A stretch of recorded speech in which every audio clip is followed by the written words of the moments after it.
ഉണ്ണിയപ്പം പല രീതിയിൽ നമുക്ക് തയ്യാറാക്കാം. ഇതുപോലെ പഞ്ഞി പോലത്തെ ഉണ്ണിയപ്പം അരി കുതിർത്ത് വെച്ചതിന് ശേഷം ഇൻസ്റ്റൻ്റായിട്ട് തന്നെ ഏകദേശം നമുക്ക് ഉണ്ടാക്കിയെടുക്കാവുന്ന ശകലം വ്യത്യസ്ത രീതിയിൽ തയ്യാറാക്കാവുന്ന ഈ ഉണ്ണിയപ്പം അകത്ത് കാണുമ്പോൾ അറിയാം എത്ര സോഫ്റ്റാണെന്ന്. എങ്ങനെയാണ് തയ്യാറാക്കുന്നത് നോക്കാം.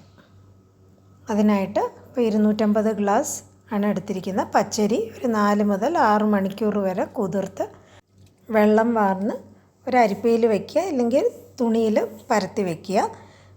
1 മുതൽ 1.5 ഗ്ലാസ് വരെ ശർക്കര മധുരം അനുസരിച്ചെടുക്കുക. ഒരു 1/2 ഗ്ലാസ് വെള്ളം ഒഴിച്ച് നന്നായിട്ട് അലിയിപ്പിച്ചെടുക്കുക. വെള്ളമയം നന്നായിട്ടൊന്ന് വാർന്ന് കിട്ടുമ്പോൾ അത് ഒന്ന് മിക്സിയിലിട്ട് പൊടിച്ചെടുത്താൽ മതി. ശർക്കര നമ്മൾ പാക് കാച്ചുന്ന പോലെ കുറച്ച് കട്ടിക്കെടുക്കുക. അലിയിപ്പിച്ചാൽ മാത്രം പോരാ, ഒന്ന് കുറുകി കിട്ടുകയെങ്കിൽ ഈ ശർക്കര മുഴുവൻ നമുക്ക് ഒഴിക്കാനായിട്ട് പറ്റത്തുള്ളൂ. അരി നല്ലോണം പൊടിച്ചെടുത്താൽ മതി. അത് അരിക്കേണ്ട ആവശ്യമില്ല. ഒരു ശകലം തരി അതിൽ കാണും. അതൊരു പാത്രത്തിലേക്ക് മാറ്റി ബാക്കിയുള്ള അരിപ്പൊടിയും കൂടെ പൊടിച്ചെടുക്കുക. അതിലേക്കൊരു 2 പിഞ്ച് ഉപ്പും 2 ടേബിൾ സ്പൂൺ മൈദയോ ഗോതമ്പോ ഇടാം. അതിലേക്ക് 1 ടേബിൾ സ്പൂൺ റവയും കൂടെ ചേർത്ത് എല്ലാം കൂടെ നന്നായിട്ട് യോജിപ്പിച്ചെടുക്കുക. ഇതിലേക്ക് 2 or 3 പാളയംകുടം പഴം ചേർത്ത് നന്നായിട്ട് കുഴച്ചെടുക്കുക.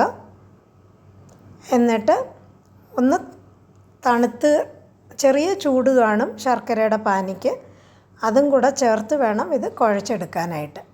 അതിനാണ് അതിൽ വെള്ളമയം ഒന്ന് മാറ്റിയിട്ട് ഒന്ന് കട്ടിക്കാക്കി എടുത്തിരിക്കുന്നത്. ഇതൊരു അരിപ്പയിലൂടെ തന്നെ അരിച്ച് മാവുമായിട്ട് നന്നായിട്ട് കുഴച്ചെടുക്കുക.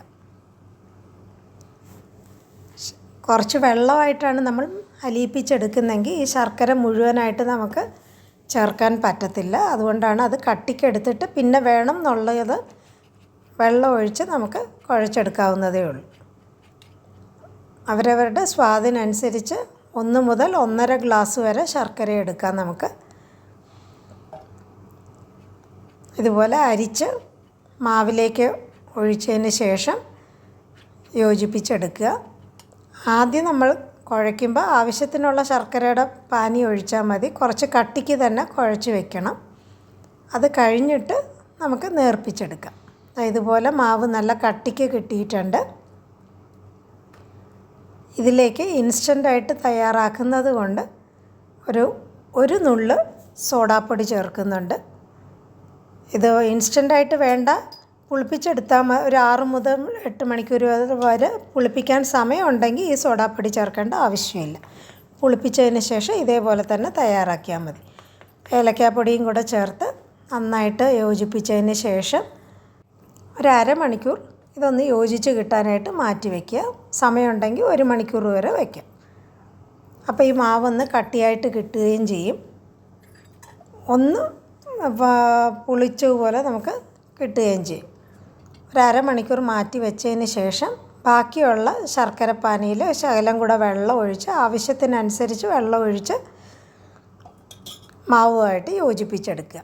ഒരുപാട് കട്ടിക്കുള്ള മാവ് വേണ്ട, കുറച്ച് ഒഴുകുന്ന പരുവത്തിലുള്ള അപ്പത്തിൻ്റെ കൂട്ട് അതുപോലെ തയ്യാറാക്കി എടുക്കുന്നതിന് എത്ര വെള്ളമാണോ, ഇപ്പം കുറച്ചും കൂടെ വെള്ളം ചേർക്കുന്നുണ്ട്.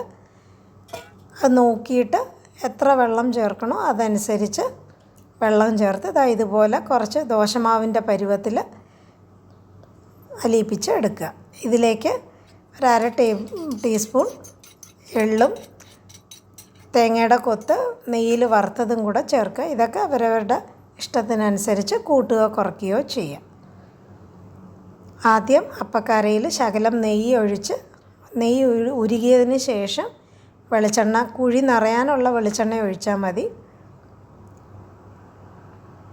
എണ്ണ നന്നായിട്ട് ചൂടായി കഴിയുമ്പം മീഡിയം ഫ്ലെയിമിലേക്ക് മാറ്റിയിട്ട് അപ്പത്തിൻ്റെ മാവ് എല്ലാ കുഴിയിലും ഇതുപോലെ പകർന്നു വരും. മാവ് ഒഴിച്ച് കഴിഞ്ഞിട്ട് നന്നായിട്ട് പൊങ്ങി വരും.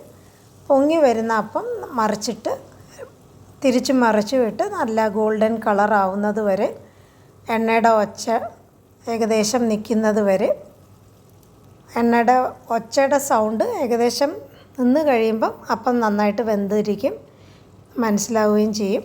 അപ്പം നല്ല ഗോൾഡൻ കളർ കിട്ടുകയും ചെയ്യും. തിരിച്ചും മറിച്ചും ഇട്ട് വേവിച്ചെടുക്കുക ഇതുപോലെ.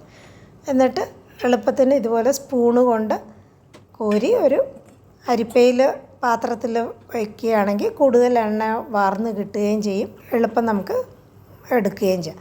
ഇല്ലെങ്കിൽ ഒരു കമ്പിയിൽ എല്ലാം ഒരുമിച്ച് കുത്തിയെടുക്കുകയും ചെയ്യാം. ഏത് രീതിയിൽ വേണമെങ്കിലും നമുക്ക് അപ്പം ഇതുപോലെ ഒരു അരിപ്പയിൽ വെച്ചാൽ മതി. അപ്പോൾ കൂടുതൽ എണ്ണയുള്ളത് വാർന്ന് കിട്ടും. ഇതുപോലെ ബാക്കിയുള്ള അപ്പവും ചെറുതായിട്ട് തയ്യാറാക്കണമെന്നുണ്ടെങ്കിൽ ചെറിയ അപ്പമായിട്ട് ഉണ്ണിയപ്പമായിട്ട് നമുക്ക് തയ്യാറാക്കാം. ഇതുപോലെ എല്ലാ അപ്പവും തയ്യാറാക്കുക. നല്ല സോഫ്റ്റ് ആയിരിക്കും, നല്ല മയമുള്ള അപ്പമാണ്. ഇത് ചൂടോടുകൂടി ആകുമ്പം ശകല എണ്ണമയം നമുക്ക് കാണും. നന്നായിട്ട് തണുത്ത് കഴിയുമ്പം അതിലൊട്ടും എണ്ണമയം കാണത്തില്ല. അകത്ത് കാണുമ്പോൾ തന്നെ അറിയാം നന്നായിട്ട് സോഫ്റ്റുമാണ്. നമ്മൾ പ്രസ് ചെയ്യുമ്പം നന്നായിട്ട് പൊങ്ങി വരുന്നുമുണ്ട്. നല്ല പഞ്ഞി പോലത്തെ അപ്പം ഈ രീതിയിൽ എല്ലാവരും ഒന്ന് തയ്യാറാക്കി നോക്കുക. വീഡിയോ ഇഷ്ടപ്പെടുകയാണെങ്കിൽ ലൈക്ക് ചെയ്യുക, ഷെയർ ചെയ്യുക, സബ്സ്ക്രൈബ് ചെയ്ത് സപ്പോർട്ട് ചെയ്യുക.